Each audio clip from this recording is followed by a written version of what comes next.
Hello and welcome to this week's programme in the series Reflections, a weekly programme of conversation between myself and a guest. As is only fair, they come from all walks of life, quite simply because they've all, in a different way, contributed something unique towards the fabric of the society in which we live. When I was confronted by the CV of my guest this week, it soon became evident that introducing him was going to be difficult. His achievements run to 5 foolscap pages, and his decorations seem endless. At one end of the scale, he's been a church warden, and at the other, an escaper from Colditz.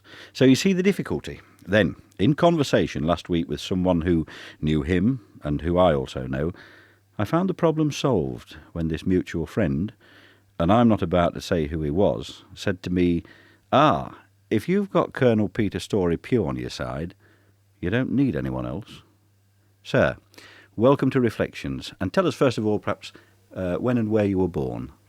Well, I was born a very long time ago in 1919 in Sevenoaks in Kent, and I came up here into Cambridgeshire in 1937, so I think I'm probably naturalised by now. Where were you educated? Well, I was really educated in Colditz, but before that, I went to Morville, and I went to Queen's College in Cambridge. I don't think I did very much work there, though. What did your father do as an occupation? My father was a professor here at Cambridge, a fellow of Magdalen, and he stayed there all his life. The war, in fact, interrupted your own university life. Tell us a little bit about your war. Well, the thing is, it's a good way of getting out from taking my final exams. This is the reason which I have a particular memory for the war, so that we went off in 1939 and I fought with the Queen's Own Royal West Kent Regiment. And after the war, then I joined the Cambridges. Take us through some of your war service, if you will. Well, we went out in that... what is called the British Expeditionary Force, and we served in France in 39 and 40, and of course then we in the awful muddle of Dunkirk. And yet by only 1940 you had been awarded the Military Cross. There has to be a special story perhaps behind that. Well, one doesn't want to say much about these things. Oh, yes, you do. That's why. I know, because one doesn't. Anyway, the story is vaguely this. I don't know whether this is the reason for which I got the Military Cross, but we had a weapon called a boy's anti-tank rifle, which you can only see nowadays in a museum, and we were shooting at tanks, and when 3 tanks came past, we shot them up the backside like this. Unfortunately, the Germans, as usual, cheated, and they sent 4 tanks. And we shot the first 3, and the 4th one came along, and I and most of the crew with me got clobbered. And I was left bleeding in a hole, and all the other troops were killed. And a sergeant, with great bravery, came out to see if I was alive to rescue me, and he took my identity discs off me and took the papers out of my pocket, got back to my father, therefore proving that I was definitely dead. And then I had an obituary and a memorial service and so forth, but I came alive again in about 6 months' time. Not unlike Mark Twain, then? Not unlike Mark Twain, as you so rightly say. Your training as a soldier, joking aside as it were for a moment, obviously has led you into many very awkward and perhaps precarious situations. Is it possible for you to say that a particular one has left a particular mark with you? Oh, that's a difficult question to answer. I suppose... Getting away from the war, talking about soldiering, I suppose the thing which I've enjoyed most doing was parachuting, because this has the element of excitement about it, just enough being frightened to make it to be worthwhile doing. And I love parachuting. I love the chaps I used to jump with. Did you do that as part of your overall military training, or was that done aside from the military training? No. This after the war, you may recall that the Cambridgeshire Regiment became a parachute unit. It was called a light regiment, which means they used mortars. and we had some wonderful years jumping like this. And we absolutely, the extraordinary thing, we had people queuing up in East Road of the drill hall to get into the unit. And it was one of the great tragedies when, of course, they sort of disbanded the Airborne Division. When you say you had people queuing up in East Road to effect a jump, then may someone ask a question who has no intention whatsoever of jumping out and who would, in fact, sooner crash in an aeroplane than jump out of one? Take me very briefly, if you can, through the training from the first time you leap, 3 feet from the floor. Oh, good God, no, this is not, no, you don't leap 3 feet from the floor, you start at about 30 feet. Oh, yes, you do we used to do a fortnight. No, good God, no. We did about a week's training, I suppose, like this, and then you jump out of a balloon, which is pretty sort of cold-blooded and pretty bloody almighty, really pretty grim, and then you jump out in an aircraft and you go up with butterflies in your tummy feeling rather scared. But the moment you jump, you feel you're the first person who's ever jumped in the world, and you come down and you feel 100% when you get down. Oh, it's a wonderful experience. To get back to the actual war service, how did you become a prisoner in Spangenberg and indeed in Colditz? Well, in fact, I was shot through the head on that instant by a tank, and I was picked up at Bapaume, which is in the north of France, in hospital there, and went to this place called Spangenberg, which is an old schloss, a castle like this, from which I escaped in 1940, I think it was, like this. And then after 2 escapes, because I'd done one from I'd forgotten. I'd done one at Bapaume first of all with a chap who'd lost his arm, so we weren't in much shape for escaping. And the second one was from Spangenberg. And then you had to have a special qualification to get to Colditz. You had to have done 2 escapes and be known what is Deutschfeindisch, which can be best translated as bloody-minded toward Germany, like this. So you find yourself in Colditz with this wonderful collection of bandits. And then in Colditz, all we did was sort of think about escaping and try to escape and all that sort of things. So just let me, before I go any further into this, and I certainly want to talk a little bit more about it, let me just get my arithmetic correct here. How many times have you escaped from the Germans? Well, I think it's 21, but the War Office, or what used to be called the War Office, said 19. But we're not going to argue about whether it's 19 or 21. This includes attempted escapes, ones that fail at the starting gate. If you say 21, then you escaped 21 times. That's brilliant. Yeah. He escaped 21 times, and that for the benefit of the listeners. When we see films of Colditz and life in these camps, it must, by definition, be glamorized and probably to some extent stupid. What sort of an existence in actual fact was it? But you got to recall that escaping is not a glamour exercise at all. No, quite. And all the people who write about or think about it think we were a lot of sort of larking extroverts, but we weren't. This was a very serious business, escaping, and people don't seem to realize that it takes a long time to plan. They all seem to think that, all right, we get up at breakfast and say, oh, let's escape today, boys, and then they piss off. But in fact, many of these escapes might take 9 months to a year to plan. And how were they planned then? Did you have a committee, as we again see on the... Well, we had, as everywhere in life, you have to have a committee. And the reason why one has an escape committee, so that the French don't escape on the same night as the British in the same way, and and really muck it all up like this. This is why one. And also, in fact, the committee had another function, that as one got more and more desperate towards the end of the war, the committee with slightly older people, in fact, stopped one doing something bloody silly. And absolutely disastrous suicidal attempts. They stopped that sort of thing. Name a method of escape that you used, I invite you.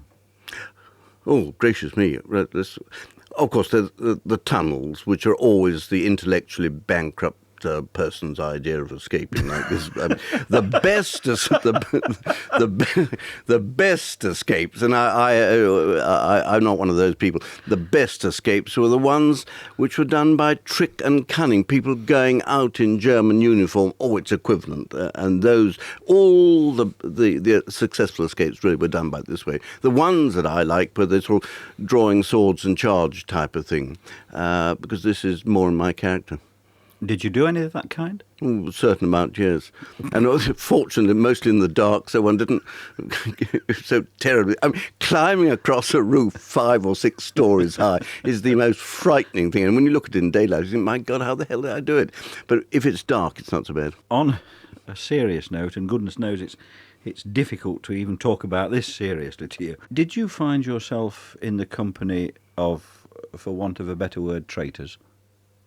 We fortunately didn't. The Germans sent in to the British one traitor. In actual fact, a chap. I won't mention his name because we hanged him because we picked him up as he came in. The Poles, on the other hand, had one sent in, and they didn't pick him up for some time, or like this, and he gave away a very good tunnel.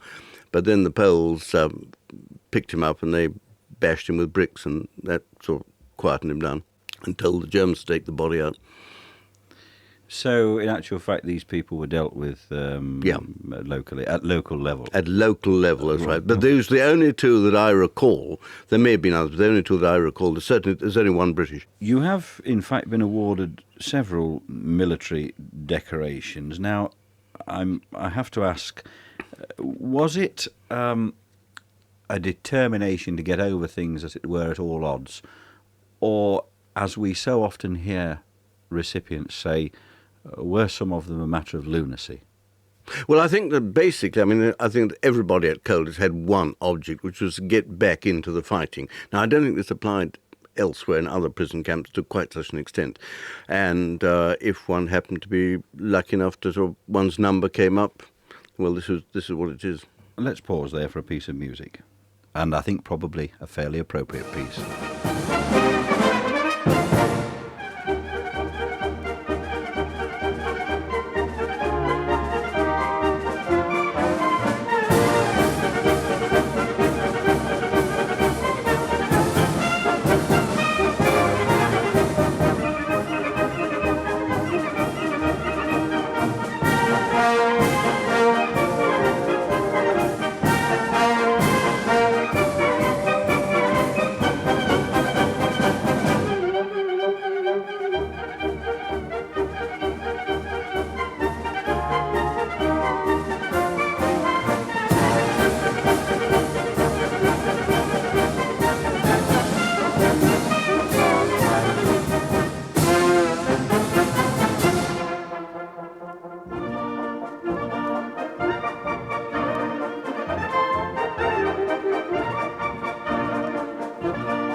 Radetzky March from the band of the Grenadier Guards.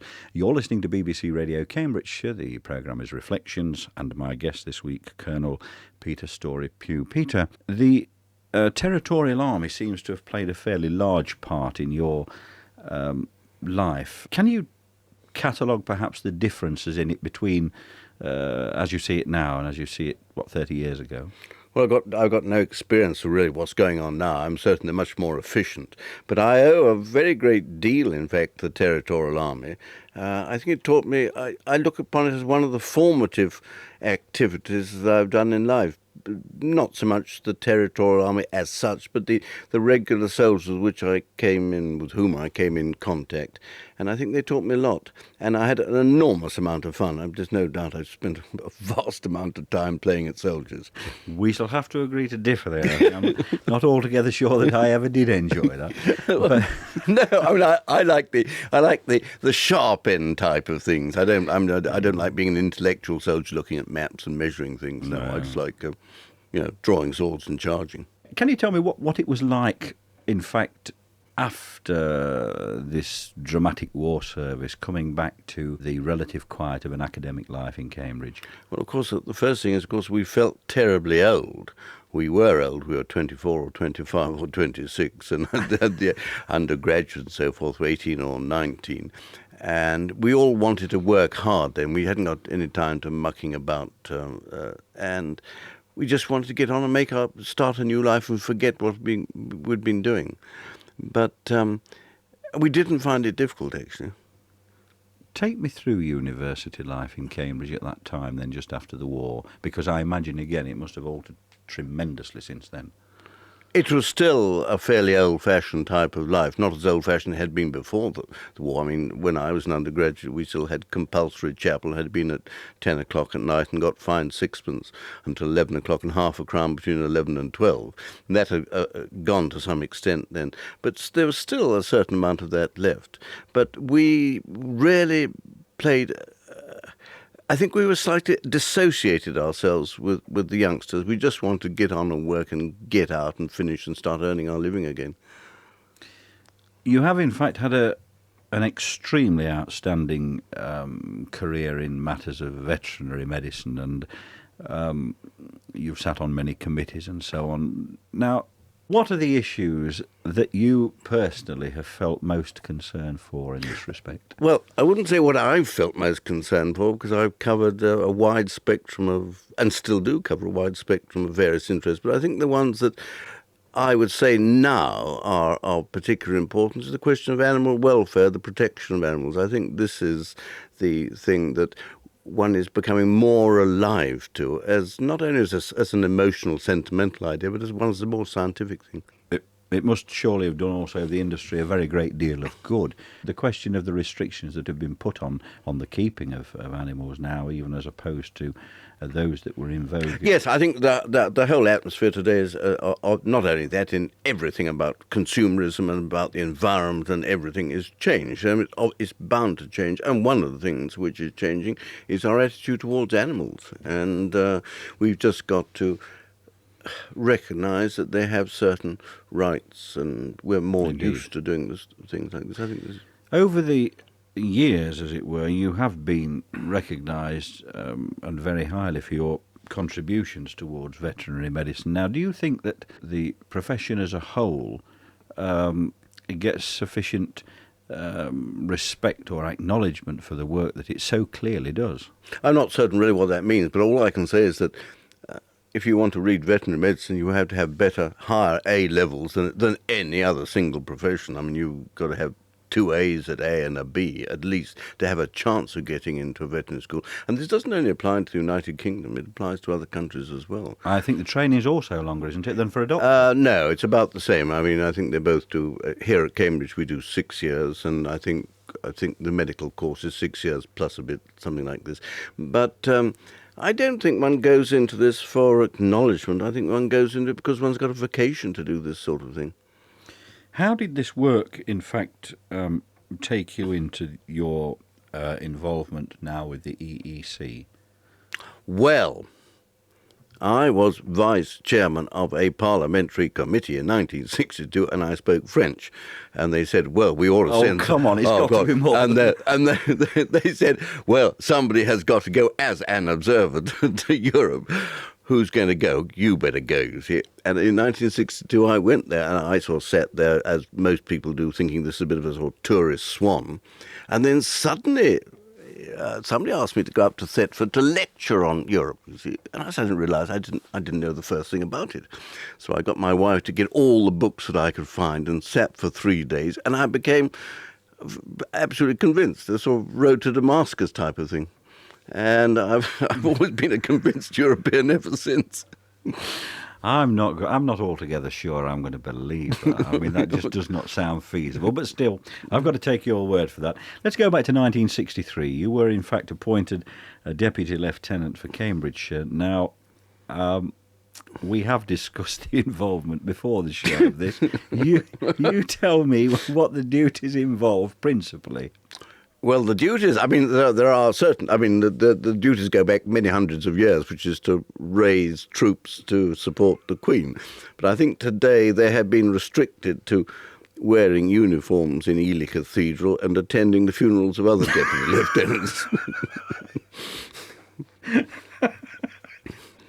You have an extraordinary knack of putting things very firmly where they belong, on the floor. I think it's a very complimentary knack and a very enjoyable one. I wish I could do it. Can I also ask you, you've been very active in matters of village society, and I mean, your work now takes you so much abroad.